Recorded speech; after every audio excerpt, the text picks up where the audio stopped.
Magandang araw mga bata! Ang ating leksyon ay tungkol sa patinig. Ulitin, patinig. Ang patinig sa salitang Ingles, ito ay vowels. Alam niyo ba kung ano-ano ang mga patinig? Ang unang patinig ay ang titik A. Ulitin, titik A.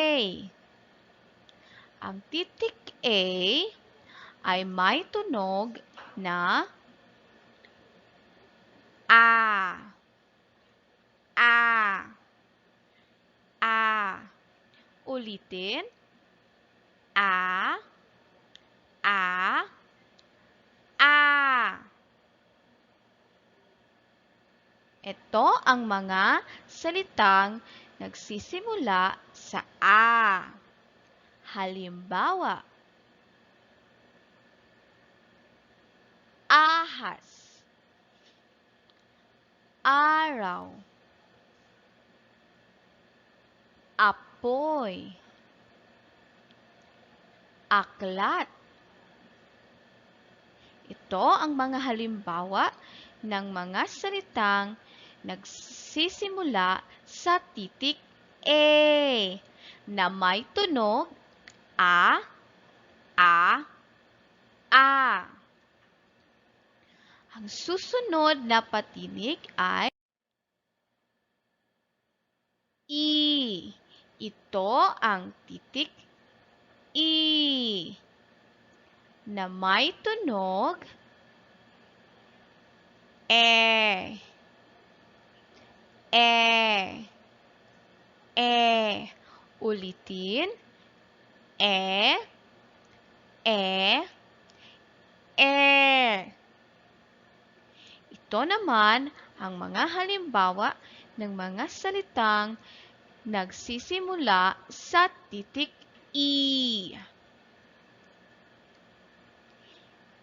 Elepante, elepante.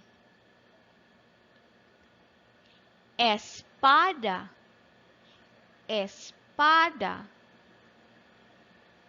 Espada. Eroplano, eroplano. Eroplano. Ang susunod na titik ay titik I. Titik I na may tunog I. I. I. Ulitin, I. I. I. Ito naman ang mga halimbawa ng mga salitang nagsisimula sa titik I. Ibon, ibon. Isda, isda. Isda. Itlog, itlog. Itlog. Tayo naman ay dadako sa titik O.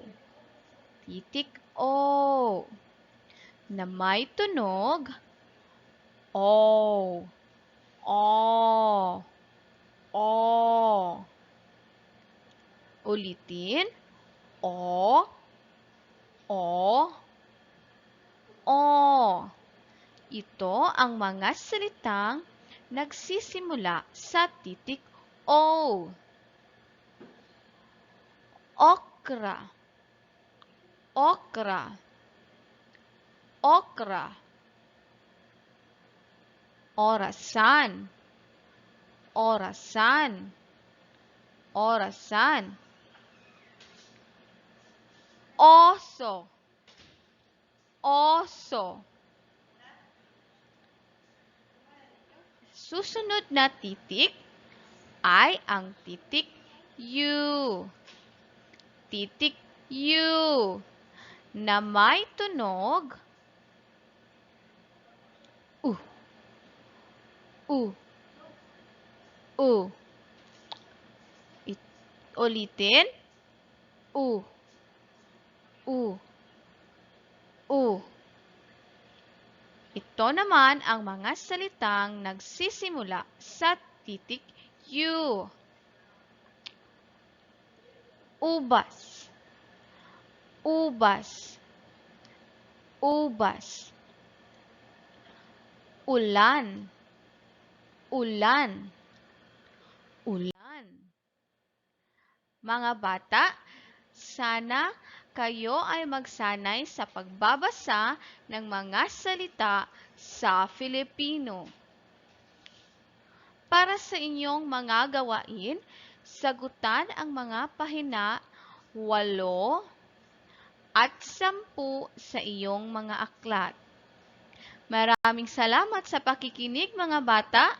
Paalam!